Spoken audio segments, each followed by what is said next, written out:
అవకాశం ఉంటే వెళ్తారు, అవకాశం లేకపోతే వదిలేస్తారు. ఇప్పుడు అమెరికాకి ఇదివరకు వెళ్ళేవాళ్ళు చదువుకోవడానికి, ఆ తర్వాత అక్కడే ఉద్యోగం సెటిల్మెంట్ అన్నటువంటి ఉద్దేశంతో వెళ్ళేవాళ్ళు. అమెరికాలో అవకాశాలు తగ్గితే ఏం చేశారు, నెక్స్ట్ ఎక్కడికి వెళ్ళారు, బ్రిటన్కి వెళ్ళారు. బ్రిటన్ నుంచి తగ్గితే కెనడాకి వెళ్ళారు. కెనడా నుంచి తగ్గితే మళ్ళీ ఆల్టర్నేటివ్ ఏంటనే చూసుకుంటారు.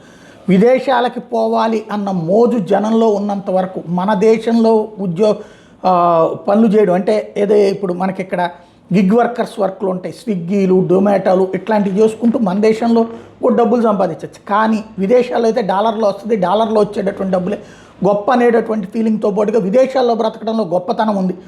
మా బిడ్డ ఇక్కడ బెజవాడలో ఉద్యోగం చేస్తున్నాడు, గుంటూరులో ఉద్యోగం చేస్తున్నాడు అంటే నచ్చట్లేదు, హైదరాబాద్లో ఉద్యోగం చేస్తున్నాడు, బెంగళూరులో ఉద్యోగం చేస్తున్నాడు, లేకపోతే చెన్నైలో ఉద్యోగం చేస్తున్నాడు అనేటటువంటిది మొన్నటిదాకా గొప్పతనం. ఇప్పుడు అది ఆనట్లేదు.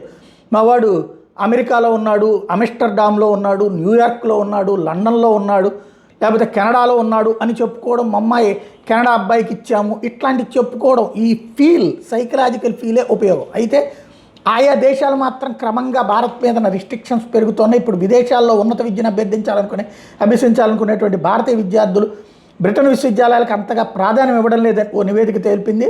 ప్రస్తుతం అక్కడ వర్సిటీలు ఇప్పటికే పరిమిత బడ్జెట్లతో సతమతమైన నేపథ్యంలో ఈ పరిణామాలు వాటికి మరింత ఇబ్బందులు కలిగిస్తాయని తేల్చి చెప్పింది. భారతీయులు దరఖాస్తులు చేసుకోకపోవడంతో అక్కడ యూనివర్సిటీల్లో విద్యార్థుల సంఖ్య దాదాపు 20.4% తగ్గిపోయిందట. ఆఫీస్ ఫర్ స్టూడెంట్స్ సంస్థ తాజాగా విడుదల చేసిన సర్వేలో విషయం బయటపడింది.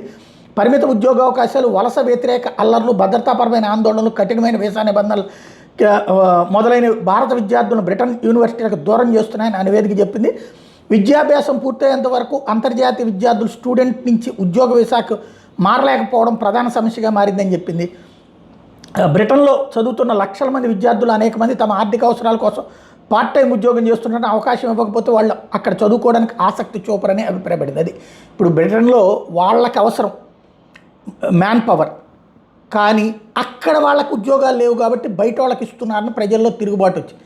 అందుకని చదువుకుంటానికైతే రండి, కానీ ఉద్యోగాలు చేసుకోవడానికి పార్ట్ టైం ఉద్యోగాలకు కూడా ఒప్పుకోమని చెప్పింది అక్కడ ప్రభుత్వం. దాంతో అక్కడ అడ్మిషన్స్ అయిపోయినాయి, యూనివర్సిటీలు సంక్షోభంలో పడుతున్నాయి.